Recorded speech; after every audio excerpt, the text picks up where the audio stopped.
1983 cricket world cup final 1983 June 25 Lord's మైదానం. ఎవరూ ఊహించని కథ ఆ రోజు రాయబడింది. అప్పుడు వరల్డ్ కప్ క్రికెట్ అంటే వెస్టిండీస్ రాజ్యం. క్లైవ్ లాయిడ్ టీమిండియా వరల్డ్ కప్లు వరుసగా గెలిచింది. ఇండియా అండర్ గార్డ్స్ ఎవ్వరూ ఛాన్స్ ఇవ్వలేదు. ఇండియా మొదట బ్యాటింగ్ చేసింది. కేవలం 183 పరుగులు. మ్యాచ్ ముగిసిపోయింది అనుకున్నారు చాలామంది. కానీ కపిల్ దేవ్ టీం ఒక విషయం నమ్మింది, మనం ఫైట్ చేయాలి. వెస్టిండీస్ చేజ్ చేస్తుంది. Gordon Greenidge out. తర్వాత కీలక moment, Vivian Richards catch. Kapil Dev పరిగెత్తుకుంటూ వెనక్కి వెళ్లి పట్టిన ఆ క్యాచ్ ఇప్పటికీ చరిత్రలో నిలిచిపోయింది. ఒక్కో వికెట్ పడుతూ వెస్టిండీస్ ఒత్తిడిలో పడుతుంది. చివరికి 140 పరుగులకు ఆల్అవుట్. India world champion. ఆ రోజు నుంచి ఇండియన్ క్రికెట్ మారిపోయింది. అది కేవలం ట్రోఫీ మాత్రమే కాదు, అది భారత క్రికెట్ ఆత్మవిశ్వాసానికి పుట్టినరోజు. 2007 టీ20 world cup final. India versus Pakistan. Tension maximum. Gautam Gambhir 75 పరుగులు చేశాడు. ఇండియా 157 పరుగులు చేసింది. పాకిస్తాన్ చేజ్ చివరి ఓవర్ 13 పరుగులు కావాలి. ధోని బాల్ ఇచ్చింది జోగేందర్ శర్మకి. బ్యాటర్ స్కూప్ షాట్ ఆడాడు. బాల్ గాల్లోకి లేచింది. శ్రీకాంత్ క్యాచ్ పట్టాడు. ఇండియా టీ20 వరల్డ్ కప్ గెలిచింది. ఆ రోజు నుంచి ఐపీఎల్ ఆలోచన వేగంగా పట్టింది. ధోని నాయకత్వం వెలుగులోకి వచ్చింది. April 2, 2011 వాంఖండే stadium.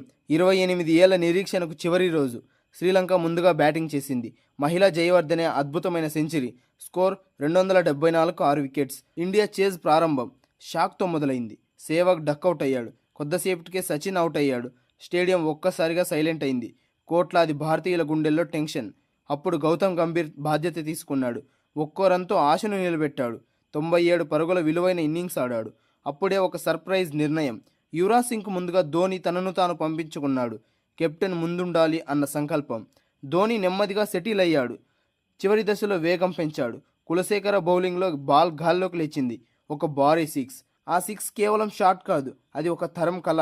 సచిన్ భుజాలపై జట్టు. దేశం మొత్తం ఆనందంలో మునిగిపోయింది. జూన్ 29, 2024 ప్రపంచం మొత్తం చూస్తోంది. India versus south Africa. ఒకవైపు ట్రోఫీ కళ, మరోవైపు 11 ఏళ్ల ఐసీసీ ట్రోఫీ దాహం. ఇండియా బ్యాటింగ్ ప్రారంభం బలహీనంగా సాగింది. ప్రారంభ వికెట్లు త్వరగా పడ్డాయి. అప్పుడు క్రీజ్లో నిలబడ్డాడు విరాట్ కోహ్లీ. టోర్నమెంట్ మొత్తం ఫామ్లో లేడని విమర్శలు. కానీ ఫైనల్ రోజు అతను క్లాస్ చూపించాడు. ఒక్కో రన్, ఒక్కో బౌండరీ ఒత్తిడిని తట్టుకొని 76 పరుగులు అద్భుత ఇన్నింగ్స్ ఆడాడు. అతనికి తోడు అక్షర్ పటేల్ కీలక భాగస్వామ్యం చేశాడు. India score 176.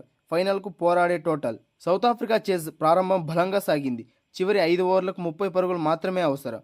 మ్యాచ్ చేతుల నుంచి జారిపోతుందా అనిపించింది. అక్కడే కెప్టెన్ రోహిత్ శర్మ ప్రశాంతంగా ఫీల్డ్ సెట్ చేశాడు. Jasprit Bumrah game turning point. Hardik Pandya కీలక వికెట్. ప్రతి బాల్ టెన్షన్. చివరి ఓవర్ 16 పరుగుల అవసరం ఉంది. డేవిడ్ మిల్లర్ భారీ షాట్ కొట్టాడు. కానీ బౌండరీ లైన్ వద్ద సూర్యకుమార్ యాదవ్ ఒక అద్భుతమైన క్యాచ్ తీసుకున్నాడు. ఆ క్షణం మ్యాచ్ ఇండియా వైపు తిరిగింది. సౌత్ ఆఫ్రికా 169 పరుగులకు 8 వికెట్లు కోల్పోయింది. ఇండియా విజయం 7 పరుగుల తేడాతో. అది కేవలం ఒక గెలుపు మాత్రమే కాదు, అది ఒక తరం ముగింపు. ఈ ఫైనల్ తర్వాత రోహిత్ శర్మ, విరాట్ కోహ్లీ, రవీంద్ర జడేజా టీ20 అంతర్జాతీయ క్రికెట్కు గుడ్ బై చెప్పారు. ట్రోఫీతో కలిసి ముగిసిన ఒక గోల్డెన్ చాప్టర్.